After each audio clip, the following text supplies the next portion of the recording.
안녕하세요. 법대로 내 맘대로 박찬기 법무사입니다. 제 영상이 유익하시다면 구독과 좋아요 부탁드립니다.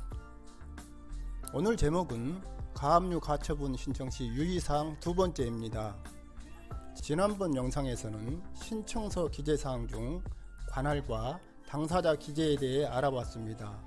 오늘은 청구 채권 또는 피보존 권리와 가압류 금액인 청구 금액, 가처분의 목적물 가액에 대해 알아봅니다. 청구 채권 또는 피보존 권리입니다. 청구 채권 또는 피보존 권리의 특정이 가능하도록 그 발생 일자와 발생 원인 등을 기재해야 합니다. 가압류에서는 채권자가 채무자에게 청구할 수 있는 돈이나 돈으로 환산할 수 있는 채권을 청구 채권으로 합니다. 재산상의 청구권이 아닌 권리는 가압류의 피보존 권리가 될 수 없습니다. 가처분은 다툼의 대상에 관한 가처분과 임시지위를 정하기 위한 가처분이 있는데요. 임시지위를 위한 가처분은 생략합니다. 다툼의 대상에 관한 가처분은 금전채권을 제외한 특정물에 대한 이행청구권을 피보존 권리로 합니다. 가압류의 청구채권의 표시례입니다. 2008년 1월 1일자 대여금 채권, 2009년 3월 1일자 도급계약에 의한 공사대금 1000만원 중 잔금 채권, 2010년 5월 1일부터 2010년 9월 30일까지 판매한 유류대금 채권 중 잔금 채권, 2010년 10월 1일 교통사고로 인한 손해배상 채권. 가처분 피보존 권리의 표시례입니다. 2011년 1월 1일자 매매계약을 원인으로 한 소유권 이전등기 청구권, 2015년 1월 1일자 임대차 계약 해지로 인한 건물인도 청구권. 여러 개의 청구 채권 또는 피보존 권리가 있는 경우에는 하나의 권리만을 기재하고 그 뒤에 등이라고 기재해서는 안되고 각각의 권리와 그 금액을 특정해야 합니다. 잘못된 예입니다.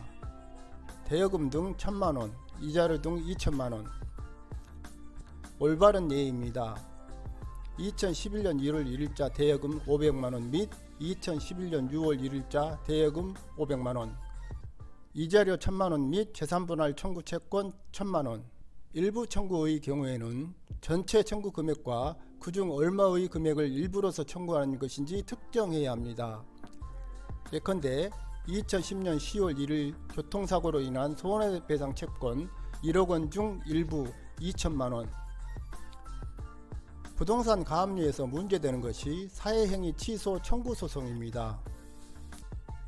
채권자는 사회행위 취소 청구의 소를 제기하려거나 본안소송 진행 중에 통상적으로는 사회행위 취소를 원인으로 한 소유권 이전 등기 말소 청구권 또는 소유권 이전 등기 청구권을 피보존 권리로 하여 부동산 처분 금지 가처분을 신청합니다. 그런데 사회행위가 이루어지기 전에 근저당 설정 등기가 되어 있다가 사회행위가 있은 후 이 근저당 설정 등기가 말소되었다면 채권자는 부동산 처분 금지 가처분이 아니라 부동산 가압류 신청을 해야 합니다.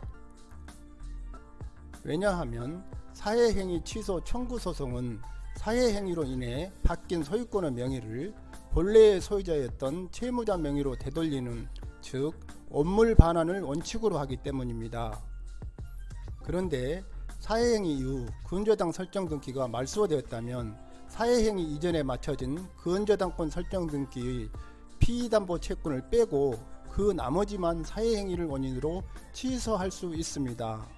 이때는 채권자는 업물 반환, 즉 부동산 그 자체를 채무자 명의로 돌려놓으라고 할 수 없고 사회행위로 부동산을 소유하게 된 수익자로부터 자신의 채권액을 받을 수밖에 없습니다. 이를 가액배상이라고 합니다. 이러한 경우에는 부동산 처분금지 가처분이 허용되지 않습니다.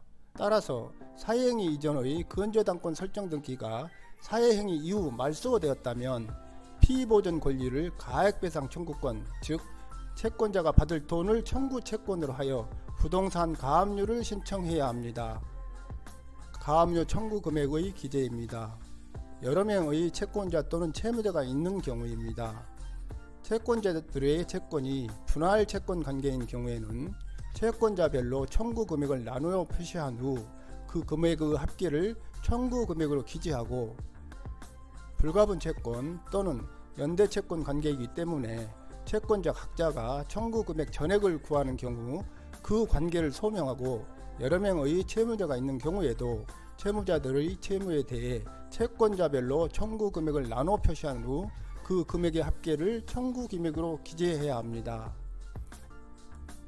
예컨대 여러 명의 채권자가 분할 채권 관계인 경우 청구 금액 금 1000만원, 채권자 A 700만원, 채권자 B 300만원, 가처분 목적물의 가액 기재입니다.